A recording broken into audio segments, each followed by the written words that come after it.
Friends, good morning.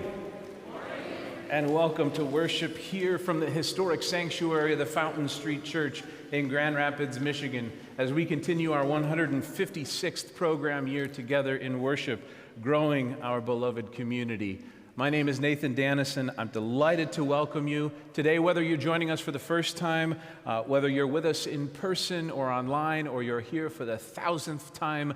We are delighted to have you. This is a congregation of seekers and free thinkers, of healers and those in need of healing. We are a people who are single, married, and divorced. And we are people who are in recovery from addiction and depression, from religious trauma, from countless backgrounds. Together we come together for hope. We are spiritual and interreligious. We are atheist and agnostic. We are a rainbow of genders and sexual orientations and unapologetically LGBTQ affirming.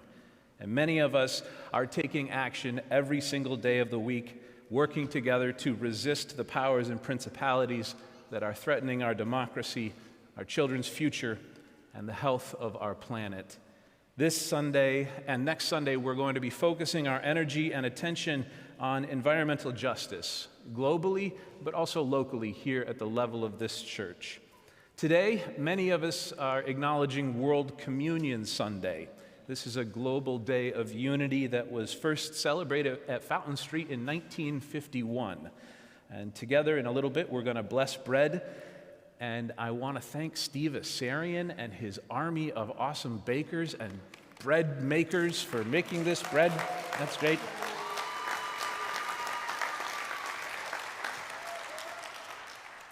And now, please, this part's really important. We're going to encourage you to take bread home with you today. Let me repeat that. Please take bread home with you today. And this only works if you take bread home with you today and eat it this week. And if you could think of your church friends while you eat the bread, well, then we will get an A+. We're also going to hear a great voice from the pulpit today, another great speaker in a heritage of great speakers who have stood in that pulpit and used their words to change the world. Today we'll welcome Maya K. Van Rossum to preach about actual, real actions that we can take in defense of the planet. And I cannot imagine a more appropriate voice to hear from on World Communion Sunday. A couple of announcements. First of all, Art Prize 2025 is in the books. Very well done. It is.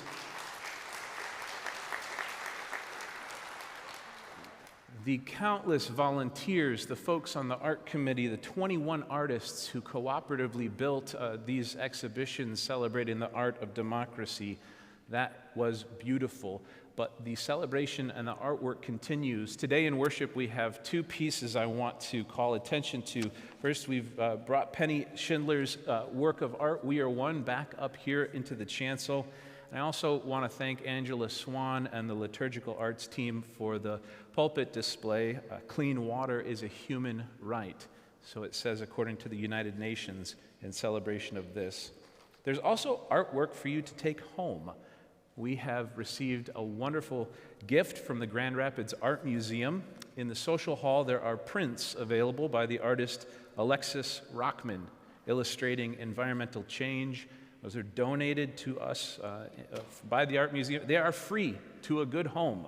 So today, you can go home with bread and art, which that's it. That's everything that I think a human needs to thrive is bread and art. An update regarding the minister search. Your church's bylaws require a competitive election to select a search committee for your church. The names and biographies of 14 candidates for this search committee are now posted in the social hall, and they'll be shared with you online as well before you're asked to elect 9 of them to serve on that search committee. And that election is going to happen the end of October. Following worship, we've got some of our community members sharing more direct actions and interventions you can take here on behalf of environmental justice. We've got folks from the Fountain Street Church Green Team who will be helping in worship today, and also our friends from West Michigan Environmental Action. Visit them. as well. But also, if you wish, finally, following worship today, we will have a Q&A with our guest speaker, a question and answer time here in the sanctuary. And so you may remain in here as well, and this will happen in lieu of our normal Fountain Street 101. But it'll be a time for getting to know Maya and her work at a deeper level. But first, before we can do anything else, we have some very important work to attend to. And to do this work, I'm going to need to invite all of the children of Fountain Street, all of the children who are here today, to come down front and join me up here on these steps. If you're a child of the church, I want to invite you forward. Come up and have a seat. And you can come up all the way this morning.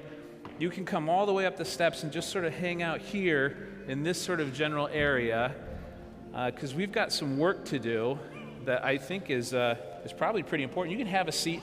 Well, it's a few grown-ups too. We need grown-ups from time to time to help us get things done. And so just have a seat right in front of the communion table. And carefully. If you're a child, you're welcome to join us. If you're feeling childish, you can join us. Have a seat. Let's see, right here that you are. Welcome. Good morning. Hey, crew. I have a quick question. Hi, how are you? So today is a day when we are going to be joining with people all around the world to break bread and to share bread, because bread is life and it's a common symbol of community. But I was wondering if you could help me make some bread this morning up here. Yeah, we have loads of time, so we can get this done, I think.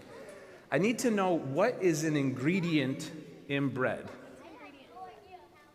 Yes, what is an ingredient in bread? Flour. You know what? I totally forgot to bring flour. I cannot believe that. Well, what is flour made from? What do you make flour out of? Something else? What do you make flour out of?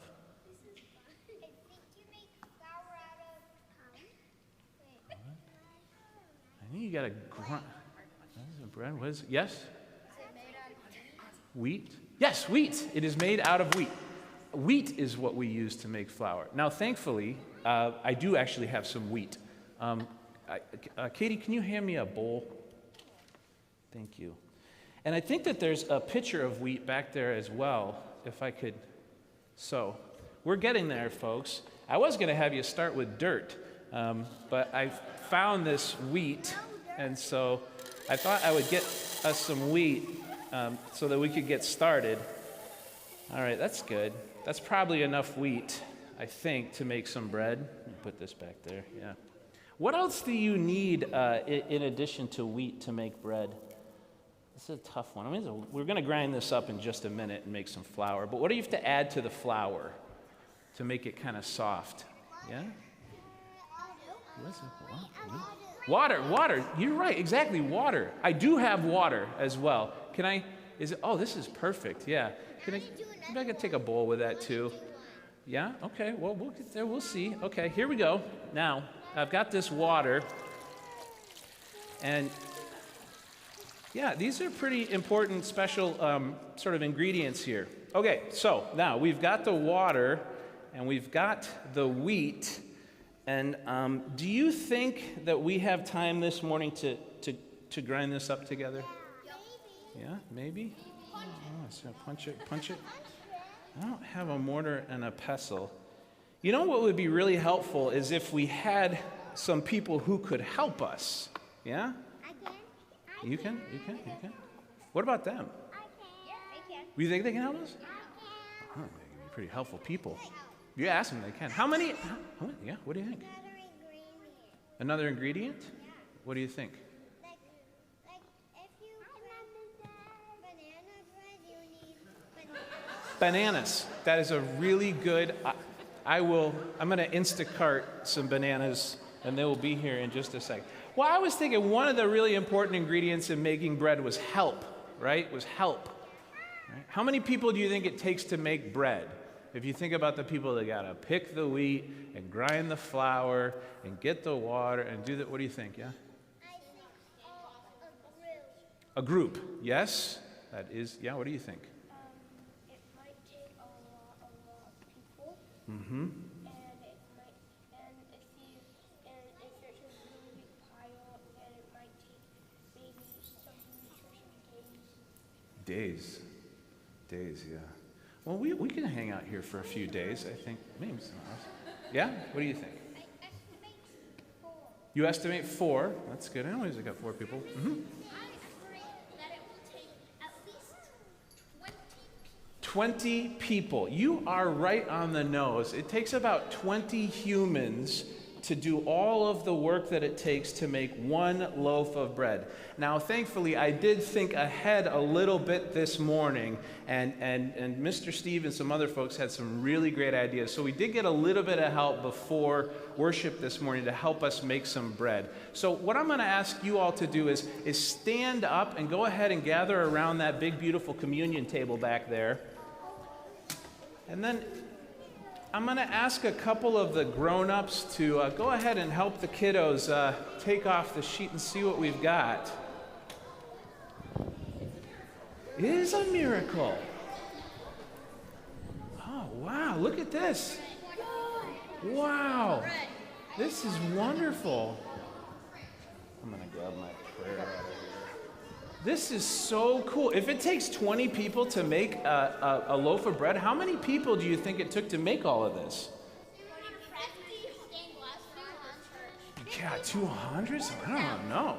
Okay, so here's what I think we can do. This is so much bread and so many people help make it. What I thought we could do is share it. Yeah? Okay, so here's what we'll do. I'll look up here, I got you here. We're going to ask the folks who are here with us to help us say a little blessing over this bread. And once we've done that, we're going to have you guys carry it out of here and put it in the narthex. So you have to work together to do this, because some of this bread is pretty heavy. I think there's some pumpernickel in here. It's the big empty room in the back. And if you're out there and you can hear me, could you turn in your bulletin? We have some beautiful words from John Muir to speak over this bread. Okay, and if you're up here, go ahead and put your hand on the table. You want? Okay. Please join me. Everybody needs beauty as well as bread, places to play in and pray in. We will let our children walk with nature. We will let them see the beautiful blendings and communions of all forms of life. No particle of life is ever wasted or misplaced. Every living thing is bound together in one great harmony. We will teach our children to hear and see this great harmony. We will show them the mountain streams, the trees, and the flowers, that they may know the world as their home and keep it with reverence. All right, so may it be. All right, now you character school wondrous people, I'm going to ask you to go ahead and with adults' help, let's carry this bread up the aisle and leave it on the table. Work as a group. And I want to invite the congregation, if you're able to, please rise as we sing our opening hymn and join me in singing them out. We're going to sing hymn number 207, Earth Was Given as a Garden.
K. Van Rossum, given in 2022. The way we inspire young people to become leaders is to support their natural inclinations to want to care for animals and nature. Children marvel over a flower or a fluttering butterfly. They agonize over an animal laying on the side of the road. As adults, rather than try to rush them past these moments, we need to nurture those natural feelings of loving care for nature and help give them expression through action. Stop and marvel at the butterfly. Admire the bright orange mushroom. Smell the flowers. When we nurture the natural care children have for the environment and help them find a way to care for it when something is wrong, we teach them there is always something that can be done to make a difference. Supporting future advocates requires not just words, but experiences. It requires adults that lead by example.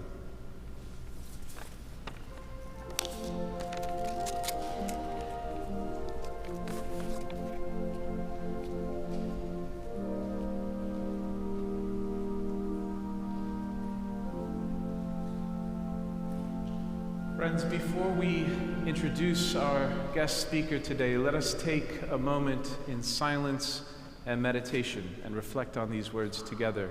Please join me in a period of silence.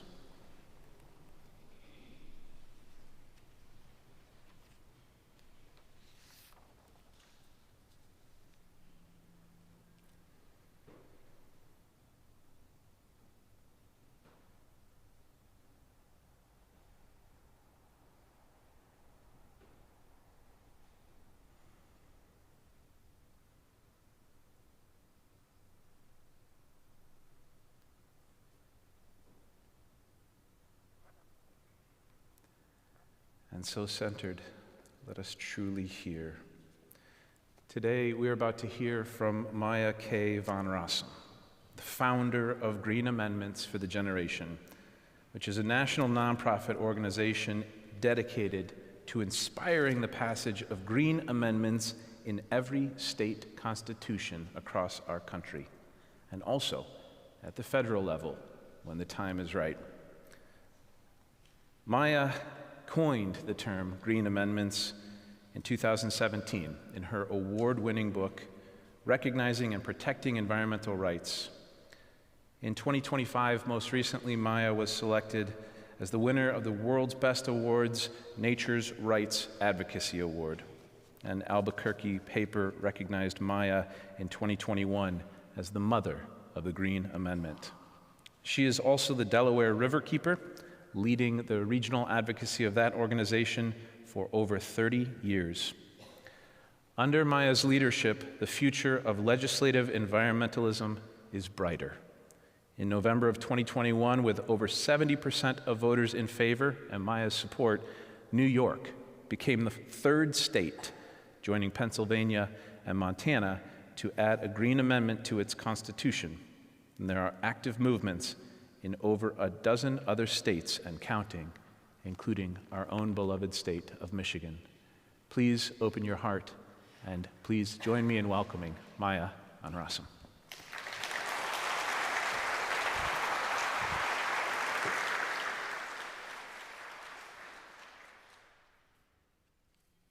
Oh my goodness, I'm a little shaky up here. I do a lot of public speaking, but you know when one is truly special. And being here with all of you is a true honor and truly special to be invited to this historic place at this historic moment to speak with you about a powerful vision that I truly believe in that is also happening here in the state of Michigan. I want to thank Reverend Dennison for inviting me to speak this morning. When I got his invitation, I was not only humbled, but I was close to speechless. And anybody who knows me knows that getting Maya to be close to speechless is a very high hurdle. So But I want to recognize Gloria and Rachel and Bill, who are part of the leadership Michigan Green Amendment Coalition, who are here with us this morning. I want to thank the Green Team and Dolly and Noah and John, who have helped to bring me here this morning and done so much to support this moment. And I want to thank all of you for taking your time this morning to join us.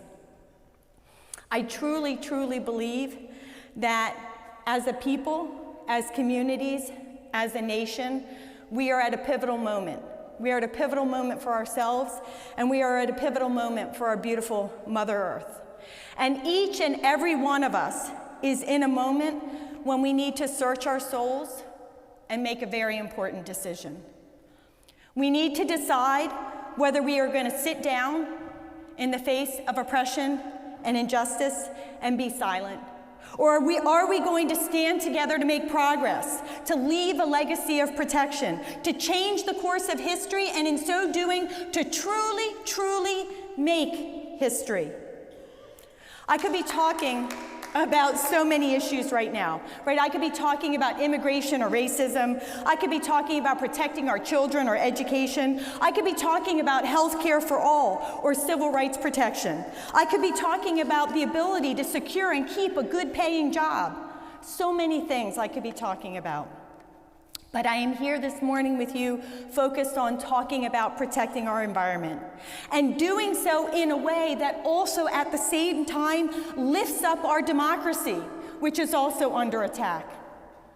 Here in Michigan and across our nation, people are suffering, truly suffering from environmental pollution and degradation. And the nature with whom we share this earth is also suffering. People are drinking contaminated water and breathing polluted air. Communities are being forced to live next to toxic sites. Children are being exposed to neurotoxicants at such high levels that it's damaging their capacity to even learn. Species are being brought to the brink of extinction and over the edge. And we are experiencing the ravages of a growing climate crisis, a crisis that is wreaking havoc and harm on communities today in our nation and around our world, a crisis that is striking fear into the hearts of today's young people, having them question their life choices, including whether they themselves should even consider having children and bringing them into this world. A crisis that is already locking in harm for future generations, children yet to even be born. Every aspect of our lives is being harmed by environmental pollution and degradation. Our health, our safety, our economic vitality, our sense of safety and sanctity in our communities, in our homes, in our own bodies. Communities of color, indigenous communities, and low-income communities are suffering greater harm. And that greater harm is not happening by accident or by happenstance. All too often, it is happening knowingly and intentionally. And people wonder, why is all of this happening? Don't we have environmental laws to protect us? Don't we have agencies like the U.S. Environmental Protection Agency and the Michigan Department of the Environment, Great Lakes, and Energy? Aren't they supposed to be protecting us? As an attorney and an activist, I can attest to the answer to that question. Yes. We have lots and lots and lots of laws and agencies. And over the years, they have given us some important and critical protections when it comes to our environment. But they have also fallen far short of what we need.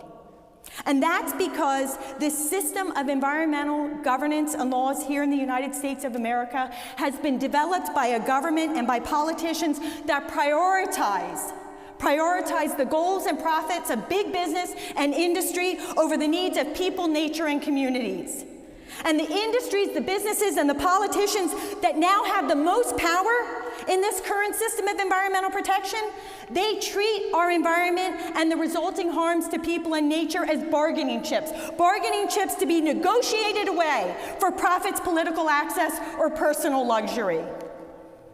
And while, yes, we do have a human right to clean water and clean air, a safe climate, and healthy environment, a right that we hold in our hearts and in our minds, under this U.S. law, That right is not recognized, and it is not enforceable. And so when government takes actions that directly infringe on these rights or allow others to infringe on these rights, all too often we, the impacted people, are left powerless.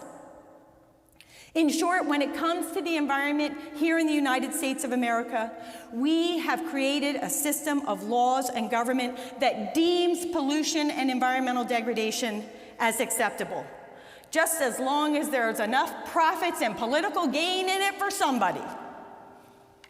It's a system that literally, when you read the words, when you see how it's implemented, it is a system that is focused on legalizing environmental pollution, degradation, and harm, not preventing the harm. It is actually here in the United States of America not illegal to spew devastating quantities of pollution into the air, into the water, onto the soils. It is not illegal to fill in a wetlands or divert a river or devastate an ecosystem. As long as you've gone to the right agencies, gotten the right reviews and the right permits, it's all perfectly legal. It's a system that embraces environmental racism as an acceptable state of being. It's a system where the power lies with the government. They write the laws, they interpret the laws, and they decide whether or not to enforce those laws. And it's a system where government can and does strip away even minimal environmental protections when the political winds change or simply when it suits them. And again, it's a system where industry and big business has access to the levers of power so they can help write those laws, decide how they're interpreted, and decide whether, to what degree, or even if they're going to be enforced.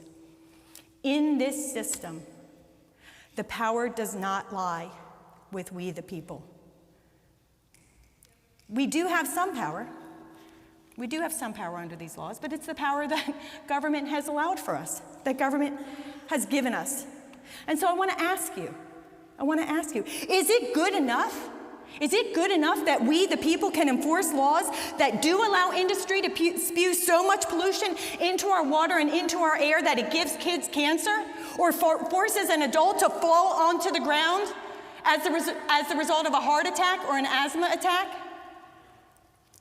Is it good enough that we can enforce laws that accept the sacrifice of species to extinction and that sacrifice future generations to the devastating ravages of a growing climate crisis? Is it good enough? No, of course it's not. We all know the answer. Of course it's not. And yet every day we are seeing growing harm to our environment. And at the same time, we are seeing a chipping away at our democracy. And as we lose our democracy, it feels like we are losing our pathways to protect our environment. And so people are frantic, truly frantic, for a pathway forward. They want a pathway where they can make a real difference, where they can stop the environmental devastation that they are witnessing, and more than that, provide healing to Mother Nature and to all the people who have been harmed and impacted, to be able to undo these harms that have already been inflicted. And people want a pathway where we can also make a meaningful difference when it comes to protecting our U.S. democracy. And so people ask, is there something we can do? And I am here today to say to you, yes, there is something we can do, and it is more than just a something. I truly believe that we are in a historic and awesome moment when it comes to our environment and to our democracy. We don't have to sit on the sidelines. There is something powerful and important and meaningful and even historic that we can do on both fronts, both for our environment and for our U.S. democracy. So I'm here to say that while we must continue to do the important day-to-day work of advocating for our environment and organizing at the grassroots level, participating in hearings, and working to convince our government officials to do what is right for our environment, while we do the hard work of protesting and litigating and advocating for our environment, when we go to the voting booth to vote to make sure that we are only voting people into office that truly value the power and the importance of protecting our valuable nature. we also need to do something more, something bigger, something more powerful, something overarching, something transformational, something that is truly, truly empowering. So let's think. What can we do? Well, let's think about other areas of our life here in the United States of America. Let's think about how we protect other cherished freedoms and entitlements we have here in the U.S. Think about our right to free speech and our right to freedom of religion. Think about our right to be free from involuntary servitude and to be free from unreasonable searches and seizures. When it comes to these other rights, we don't just leave it to the politicians to decide how much protection they will give us in the laws they write. In these other areas, we the people have set the rules through our state and federal constitutions. We have made clear that these are inalienable, inherent, indefeasible rights that belong to us. We have made clear that when government acts, government may not act in a way that will infringe upon these rights. And we have made clear that there are certain protection obligations that we expect and we demand from our government officials in order to ensure that these other fundamental freedoms, these other cherished rights are protected. And so while we entrust to government in the first instance to pass the laws and render the decisions that protect these rights, we have also ensured that when our governments or our laws fail to protect us, that there is a next option, that we, the people, have the power of the Constitution to ensure protection for these rights. And we need to do the same for our environment and our environmental rights. We need to do the same, and the beautiful thing is we can. We can. And that's what our Green Amendment movement is all about. It's about using our democratic process and our power as people here in the United States to amend our state constitutions and ultimately our federal constitution to tell our government officials that pure water to drink and healthy rivers to enjoy, that clean air to breathe and healthy soils in which to grow healthy foods, that beautiful biodiversity to enrich our lives and healthy environments and ecosystems are inalienable, inherent, indefeasible human rights that belong to who? We the people. And that government, you did not give us these rights. They're ours by virtue of the fact that we are people here on this earth.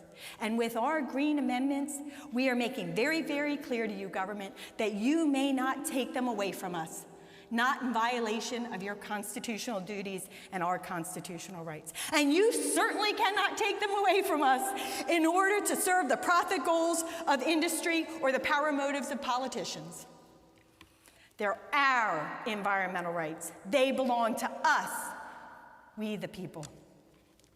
Our Green Amendment movement is about giving our environmental rights highest legal protection and ensuring that every legislator, every local government official, every regulatory agency, every governor, including Governor Whitmer, every attorney general, including Attorney General Nessel, every person in government, and every judge in our courts must give our environmental rights and our beautiful natural resources highest priority and generational protection. Our Green Amendment movement is about giving people real power when it comes to protecting our environment and ensuring that when government fails and when laws fail to protect our environmental rights and ensure a quality environment for present and future generations, when our government fails to protect our environment in a way that is equitable and protects all of us, regardless of our heritage, the color of our skin, the size of our bank account, or our political access, when government fails us, we, the people, have some real, meaningful, and forcible power because we can turn to the Constitution to do something. Now, you might be wondering, Maya, isn't it really up to the federal government to decide how well our environment is protected? So what can we do here in the state of Michigan or in any single state if we have a president or a Congress that does not want to protect our environment? My answer? We can do a lot. In our system of U.S. law, states have a lot of power. The way the system is developed, the federal government sets the floor of protection, the basic minimal protections we all are entitled to. But above that, State governments can do whatever they want, and they can give a greater level of protection. They are allowed to do more. And so with our Green Amendment movement, we are not simply relying on our states out of the goodness of their hearts to use their power to do more for the environment. We, the people, are requiring our government to use this power to do more for our environment. We, the people, are requiring our state and local government officials to do better. We are requiring them to protect our environmental rights and our natural resources for all of us who are here today and all the generations yet to come. I know that we're living in difficult times, and it may seem naive to you for me to stand up here and to be talking about constitutions and rights and people power. I know we're living in a world with a president that is illegally sending the National Guard and military into cities for law enforcement. I know that we're living in a time when masked officers are grabbing people off the streets and sending them off to unsafe camps in this country or abroad simply because they have black or brown skin or are speaking a different language. I know that we are in a time when we have a Congress that is unwilling to pass more environmental protections where we need them, and more than that, is looking to roll back even the basic protections that we do have. I know we have a U.S. Supreme Court that has repeatedly struck down protections for our air, for our water, for our climate, and for our environment. And so it may seem far-fetched to be talking about creating new rights and new entitlements when we are seeing government stomp on so much of what we already do have. But I don't think it's far-fetched. In fact, I know it's not. I refuse to give up on our system of law and democracy where we, the people, have the ultimate power, where we, the people, through our constitutions, get to tell government what they may and may not do. A system where we, the people, can hold our government accountable, not just in the ballot box, not just in the court of public opinion, but in a court of law. In our U.S. system of democracy and law, we, the people, do have the ultimate power. We can dictate what we need, what we want, and what we demand. And this power belongs to all of us. To all of us, regardless of our race or our ethnicity, regardless of who we love or where we live, regardless of our religious beliefs or lack thereof, regardless of our politics or how much money we have. And it is time, through green amendments, to put this system and this power to work for our environment. There are 3 states that already have green amendments of this kind: Pennsylvania, Montana, and New York. And we are proving in these 3 states that using constitutional power through green amendments can, will, and is making a difference, even when right-wing politics dominate in the government and the courts. In these states, communities like you, organizations like My Green Amendments for the Generations and Delaware Riverkeeper Network, and good government officials are using their green amendments to fight off fossil fuels, to address the climate crisis, to protect future generations, to protect the quality of our water, our air, our drinking water, and our soils, to protect precious nature out in the wilderness, but also precious nature that remains in our urban and built-up areas. And these are not victories of the past. These are victories that are happening right now, today. And so, yes, we are in unprecedented and challenging times.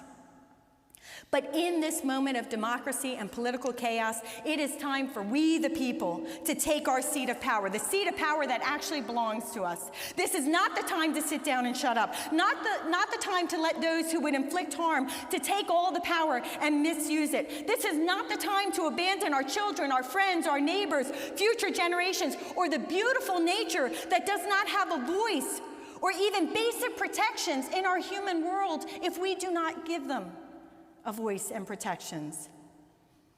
This is not the time to abandon them to the political chaos or the abuses of the moment. Quite the opposite. This is the moment we need to take to stand up, to fight, and to build up environmental protections, and to use our democracy This is a moment to build power and make progress, and the environmental arena is well suited for that because the states have power, but we, the people, have the ultimate power if we are willing to grab a hold of it and use it.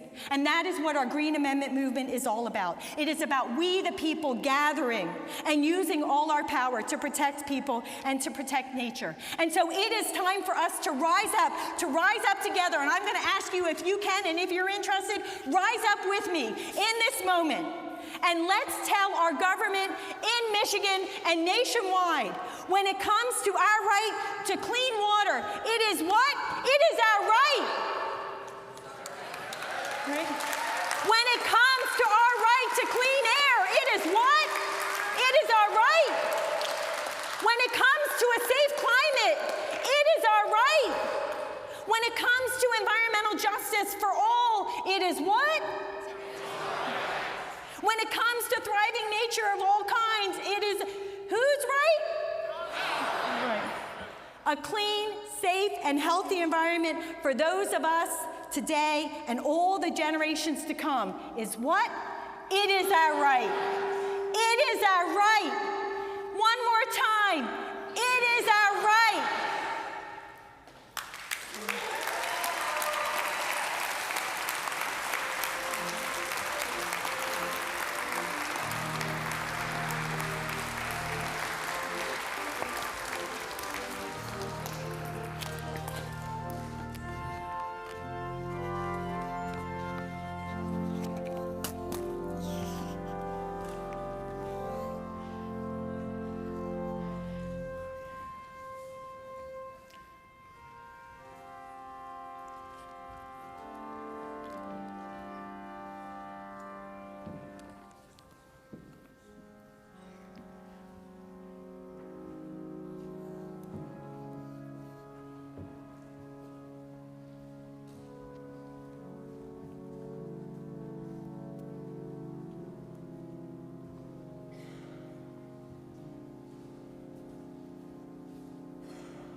And it is your generous giving that sustains the daily work of this place and also contributes to the environmental justice efforts of the Fountain Street Church Green Team, our partners in the Environmental Action Committee, and so many others.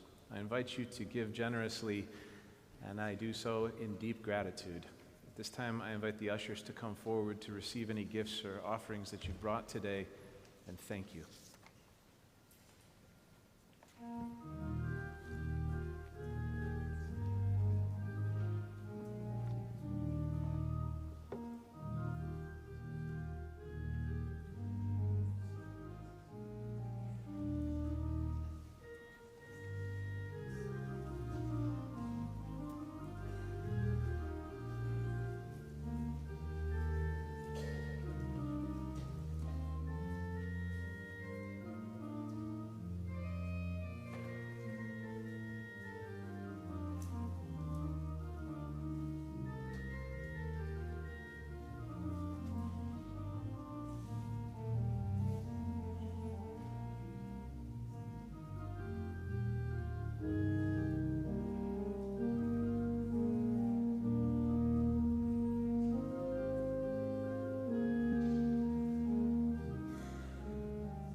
By this, the sign of our sacrifice, sown into the good earth, May a harvest of justice burst forth, and into the earth we sow these gifts, that they may prove to be a way forward for the generations that come after. And to you, Church, let us renew our dedication to this important work ahead.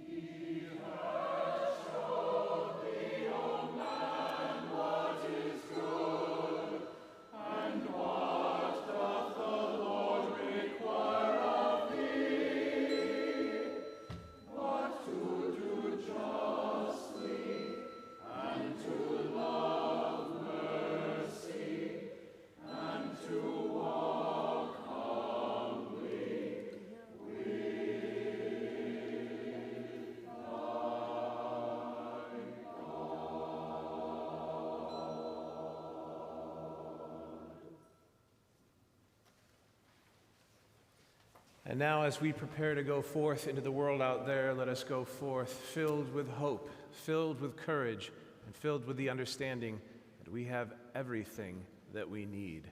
Go in peace to love and serve. Amen.